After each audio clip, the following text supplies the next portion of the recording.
MI star batter Suryakumar Yadav చరిత్ర సృష్టించాడు. ఒక ఐపీఎల్ సీజన్లో అత్యధిక రన్స్ చేసిన నాన్ ఓపెనర్గా సూర్య రికార్డ్ సృష్టించాడు.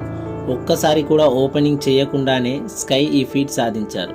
ఏబిడి 687 పేరిట ఉన్న రికార్డును బద్దలు కొట్టాడు స్కై. ఈ సీజన్లో ఇప్పటి వరకు సూర్య 16 మ్యాచెస్లో ఆడి 717 రన్స్ చేశాడు. మరి మీరు కూడా స్కై ఫ్యాన్స్ అయితే స్కై అని కామెంట్ చేయండి. ఫ్రెండ్స్, మనకి ఇష్టమైన ఫ్రాంచైజీ ఆర్సీబీ ట్రోఫీ సాధించింది. అది బాగానే ఉంది, కానీ ఆ విజయోత్సవ పరేడ్లో 11 మంది చనిపోవడం అనేది చాలా బాధాకరం. ఇటువంటి విజయోత్సవ సభకు వెళ్లే ముందు ఒకసారి ఆలోచించండి. మీ ఫ్యామిలీ మీకోసమే ఎదురు చూస్తుంది అని. ఆ 11 మంది ఆత్మ శాంతించాలని ఆ దేవుణ్ణి ప్రార్థిద్దాం. ఫ్రెండ్స్, ఈ సంవత్సరం స్టార్ క్రికెటర్లు ఆటకు రిటైర్మెంట్ ప్రకటించారు. టెస్టుల నుంచి భారత స్టార్ ప్లేయర్ విరాట్ కోహ్లీ, రోహిత్ శర్మ, వన్డేల నుంచి ఆస్ట్రేలియాకు చెందిన స్మిత్ మ్యాక్స్వెల్, ఇంటర్నేషనల్ క్రికెట్కు south Africa player Klaasen retirement ప్రకటించారు. ఫ్రెండ్స్, మరి ఇందులో మీ ఫేవరెట్ క్రికెటర్ ఎవరో ఖచ్చితంగా కామెంట్ చేయండి. ముందు మీరు కనుక మన ఛానల్ని ఫస్ట్ టైం చూస్తున్నట్లయితే సబ్స్క్రైబ్ చేసుకోండి.